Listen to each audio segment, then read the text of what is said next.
Chị Thanh Lan có đặt câu hỏi là: Hiền ơi, năm nay chị 54 tuổi rồi. Chị thấy rất rõ những nếp nhăn xuất hiện ở hai bên khóe miệng và hai bên bọng mắt. Theo Hiền, chị đã có nên sử dụng serum để căng da và trẻ hóa da hay không? Trời ơi chị ơi, làm gì mà phải hỏi nữa. Chắc chắn là phải dùng rồi. Nếu mình không có điều kiện, mình phải chịu. Đấy là phải chịu đấy. Chứ còn mình có điều kiện thì chắc chắn rồi. Đây là một sản phẩm giúp cho chị giữ lại, lấy lại tuổi thanh xuân của mình. Phải dùng. Tiện đây, Thanh Thanh Hiền xin giới thiệu dòng sản phẩm mà Thanh Thanh Hiền vẫn sử dụng. Đây, Serum Nature Queen AH8. Khi Hiền sử dụng từ 5 đến 7 ngày thì Hiền đã thấy sự thay đổi khác biệt. Và từ 1 tháng thì da Hiền đã sáng bóng, căng, mịn, các nếp nhăn đã mờ đi rõ ràng. Hiền thì nghĩ rằng tất cả chị em chúng mình nên sử dụng sản phẩm liên tục trong 3 tháng để công dụng tốt hơn và cái đẹp, cái sự căng da, trẻ hóa da được bền lâu, vững chắc. Trước đây, Hiền đã giới thiệu sản phẩm này đến tất cả các chị em rồi và Hiền nhận được nhiều phản hồi lắm.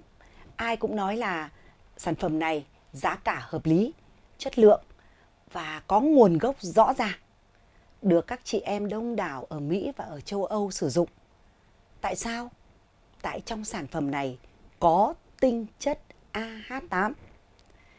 Đây là sản phẩm duy nhất tại Việt Nam có sử dụng tinh chất AH8, là tinh chất đoạt giải Nobel thế giới.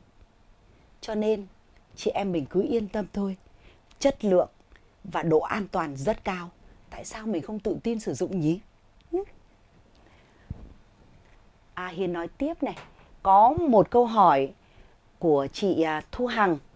Chị Thu Hằng có hỏi Hiền là: Hiền ơi, sản phẩm này thì sử dụng như thế nào?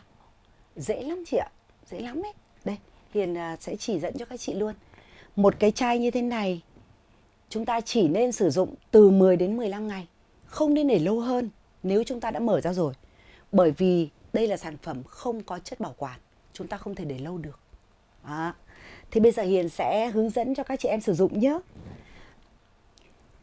Các chị em sẽ nhỏ 5 giọt, đấy là ít nhất 5 giọt, lên vùng trán này, hai bên này của mình. Đó, hai bên bọng mắt. Đó, cứ nhỏ dần dần hai bên bọng mắt. Rồi cằm. Sau đó các chị em làm như thế này này. Vuốt nhẹ lên theo chiều của da. Trán cũng thế, trán chúng ta cũng vuốt sang hai bên. Dưới này chúng ta nâng lên theo chiều của da. Nhớ là không thoa đều. Thoa đều mà tròn ấy, da sẽ bị nhúm lại. Đó, chúng ta làm cho da tự chúng ta làm cho da nhúm lại. Nhớ là phải vuốt lên. Các chị em thân yêu, đây là một tin vui. Hiện nay Nature Queen đang khuyến mại và tặng rất nhiều các phần quà hấp dẫn cho các bạn. Vậy thì các chị em phải nhanh tay thôi, hãy nhanh lên. 100 chị em đầu tiên hãy link vào đường link để vào trong web của Nature Queen. Chúng ta hãy nhận những sản phẩm chăm sóc cho da của mình.